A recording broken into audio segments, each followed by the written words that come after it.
Welcome to Navabhoomi news. మీడియాపై మోహన్ బాబు దాడి, కెమెరాలు, మైకులు ధ్వంసం. హైదరాబాద్ శివారు షాద్ నగర్ లోని జల్పల్లిలో ఉన్న ప్రముఖ నటుడు మోహన్ బాబు ఇంటి దగ్గర తీవ్ర ఉద్రిక్తత నెలకొంది. మోహన్ బాబు ఇంటి వద్ద జరుగుతున్న పరిణామాలను కవరేజ్ చేయడానికి వెళ్లిన మీడియా ప్రతినిధులపై మోహన్ బాబు దాడి చేశారు. తన సెక్యూరిటీ సిబ్బందితోటి కూడా దాడి చేయించారు. ఈ సమయంలో తీవ్ర ఆగ్రహానికి గురైన మోహన్ బాబు మీడియా ప్రతినిధుల చేతిలో ఉన్న మైకులను, కెమెరాలను లాక్కొని ధ్వంసం చేశారు. ఈ ఘటనలో ఇద్దరు జర్నలిస్టులకు గాయాలైనట్లు సమాచారం. ఈ పరిణామాలతో మోహన్ బాబు నివాసం వద్ద హై టెన్షన్ వాతావరణం నెలకొంది.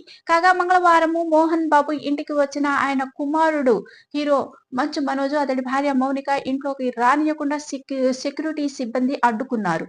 మనోజ్ కారును ఇంటి దగ్గర గేట్ దగ్గరే సిబ్బంది ఆపేశారు.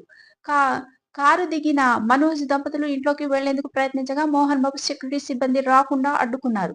దీంతో చాలా సేపు గేట్ వద్ద నిల్చున్న మనోజ్ తనను అడ్డుకున్న సెక్యూరిటీ సిబ్బందితో వాగ్వాదానికి దిగాడు. తన కూతురు లోపలే ఉందని, తనను ఇంట్లోకి వెళ్లనివ్వాలని మనోజ్ సిబ్బందితో తెలిపారు. అయినప్పటికీ సిబ్బంది ఇంట్లోకి వచ్చేందుకు అనుమతించకపోవడంతో చేసేది ఏమీ లేక బలవంతంగా గేట్లు తోసుకొని మనోజ్ ఇంట్లోకి వెళ్లాడు.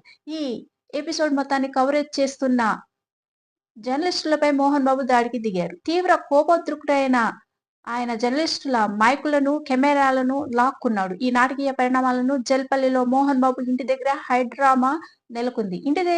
ఇంటి బయట మనోజ్, మోహన్ బాబు వర్గాలకు చెందిన మోసలు సెక్యూరిటీ సిబ్బందిని పెద్ద ఎత్తున మోహరించడంతో యుద్ధ వాతావరణం నెలకొంది. రంగంలోకి దిగిన పోలీసులు ఇరు వర్గాల బౌన్సర్లను ఇంటి నుండి బయటకి పంపి మోహన్ బాబు నివాసాన్ని ఆధీనంలోకి తీసుకున్నారు. మోహన్ బాబు తీరుపై జర్నలిస్టు సంఘాలు భగ్గుమన్నాయి. వెంటనే మోహన్ బాబు మీడియాకు